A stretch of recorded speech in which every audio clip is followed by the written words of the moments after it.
हमारे गुरुदेव का कहना है कि बेनिफिट इष्टों के मान इष्ट अलग अलग हैं, ये सब है? बेनिफिट इष्टों के मान इष्ट देव अलग अलग हैं, सबका स्वरूप एक ही है। किसी इष्ट को प्राप्त होने पर परमात्मा पे हो जाती है, लेकिन जो नाम रूप में फंसा रहेगा उससे मुक्ति संभव नहीं है। नाम रूप में, जागतिक नाम रूप। जी जी आप ऐसा केवल जागतिक शब्द में कह सकते हैं, जी जी। आप भागवतिक में नहीं कह सकते। उसकी प्राप्ति के साधन क्या होंगे? साधन उसके लिए, उसका साधन है गुरुदेव के चरणों का आश्रय लेकर जो नो उपदेश किया है, मंत्र या जो नाम, उसमें निरंतर चिंतन करते हुए सांसारिक चिंतन का नाश करना।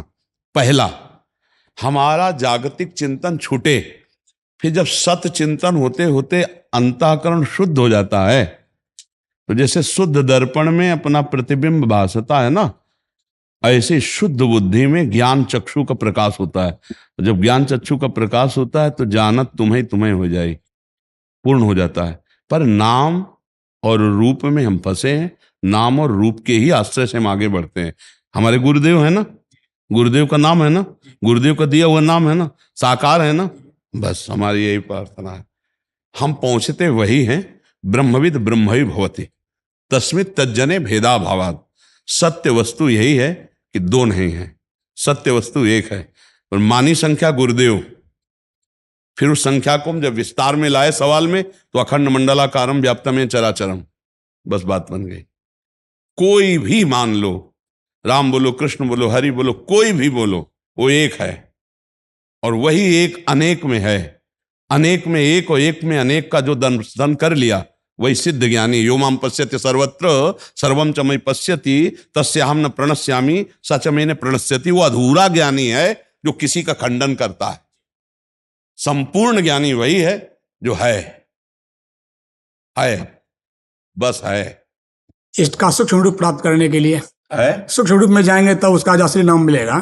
सूक्ष्म रूप प्राप्त करने के लिए चिंतन, चिंतन अनन्य चेता सततम यो माम स्मृति नित्य साह, जो नित्य केवल मेरा चिंतन करता है। अब उस मैं को आप किस रूप में लें, वो गुरुदेव से पूछिए। अपने गुरुदेव प्रदत्त उपासना में ही अपनी चित्तवृत्ति अनन्य करनी चाहिए। जो हमारा स्वरूप है वो अचिंत्य है, वो चिंतन वाला नहीं है। तो पहले चिंतन से संसार के चिंतन रहित बने, संसार की भोग वासनाओं के ऊपर उठें, स्थूल सूक्ष्म कारण तीनों से परे हों, तब हमारा अचिंत स्वरूप है।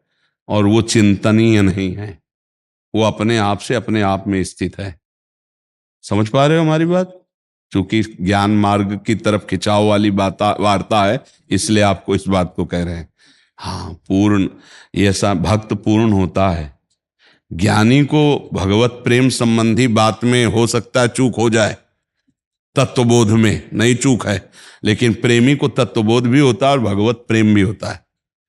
वो भगवान की नाम रूप लीला धाम की भी महिमा को जानता है और इनसे अचिंत्य को भी वो जानता है। वही सबसे परे है, वही सब में भरे है, वही चिंतनीय है, वही अचिंतनीय है। वासना वासुदेवस्य वासितम भुवनत्रयम् सर्वभूत निवासोस्मि वासुदेव नमोस्तुते। और वासना हटी तो वासुदेव ही वासुदेव है, कोई है नहीं दूसरा। वही ब्रह्म है, वही परमात्मा। सूरदास जी महाराज के पद है कि अपने जान में बहुत करी से मनसा वचकर में सुमृति नहीं नैन धरी। और फिर कहते गुण बिनु गुण स्वरूप रूप बिनु नाम ले श्री श्याम हरि। तो कृपा अपराध से अपने समो सूरते बिगड़ी। तो मनसा वाचा कर्म अगोचर सुमृति नहीं नैन धरी, कहते उसको मैं नहीं पकड़ सका। आप हमको ये बताइए कि चिदानंद को क्या नेत्रों से देखा जाता है क्या? जो सबका परम प्रकाशक है उसको पर देखा जाता है? ऐसा नहीं है कि ना देखा जाता हो। अगर नहीं देखा जाता तो फिर वर्णन कैसे है? तो तीन नेत्र हैं, एक है चर्म चक्षु, और बुद्धि में एक होते ज्ञान चक्षु, और एक हृदय में होते प्रेम चक्षु। तो गुरु कृपा से ज्ञान चक्षु जब प्रकट होते हैं तो मायामल का नाश हो जाता है। तो जो सत है उसी में रति हो जाना प्रेम कहा जाता है। तो जैसे हम साकार भगवान की आराधना करते हैं, तो वही परम तत्व आज जो हम चिंतन करते हैं वही हमें दिखाई दे रहा है। आज हम नानात्व का चिंतन कर रहे हैं तो वही नानात्व रूप में भास रहा है। अगर हम उसका श्याम रूप में चिंतन करें तो जित देखो ते श्याममयी, और उसका राम रूप में चिंतन करें तो जड़ चेतन जगजीव जब सकल राम में जान। और हम अम्बा रूप में चिंतन कर रहे थे, देवी प्रपन्नार्थ हरे प्रसीद प्रसीद मातर जगतो खिलस्य प्रसीद विश्वेश्वर पाहि विश्वम तुम ईश्वरी देवी चरा चरस्य अम्बा चराचर। तो है कौन कौन चराचर में? बोले एक ही तत्व, जैसे चिंतन करो। तो जे भी हमने चिंतन किया हरि का, अगोचर नेत्रों से वो है, वही आकर हमारे मन बन बैठे, वही हमारी बुद्धि बन बैठे, वही हमारा चित्त बन बैठे, वही हमारे अहम में समा गए।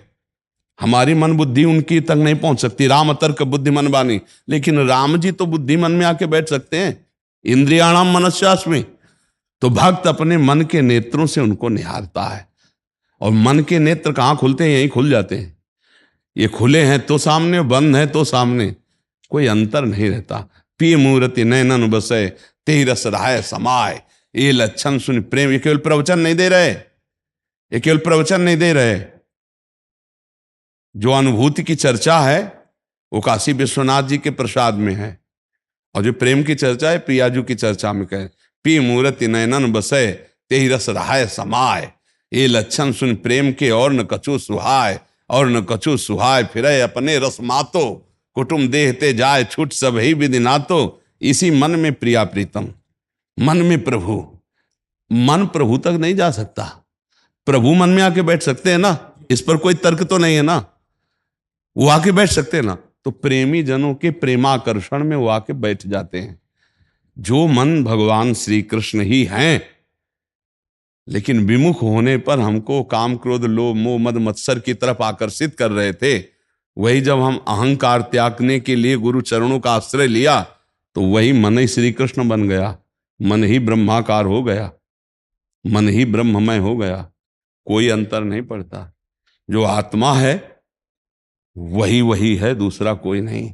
इंद्रियों में पावर, जो इंद्रिय तत्व है, जो मन तत्व है, जो बुद्धि तत्व है, ये उसी से प्रकाशित है।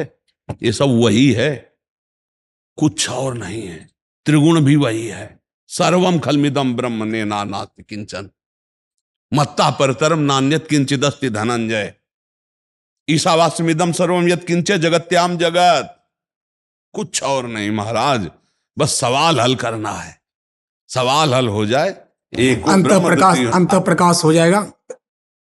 तो उसके लिए अंधकार तुम्हें महाराज जी केवल सवाल हल करने में स्थूल सूक्ष्म कारण है। तो युक्ति भी चाहिए अंधकार तोड़ने के लिए। गुरु की युक्ति चाहिए। हाँ, मंत्र मूलम गुरु वाक्यम मोक्ष मूलम गुरु कृपा। साधना दे अभिमान पुष्ट कर सकती है, यदि अभिमान नष्ट नहीं, वो गुरु से होता है। उनकी चरण पादुका माथे पे रखने से होता है।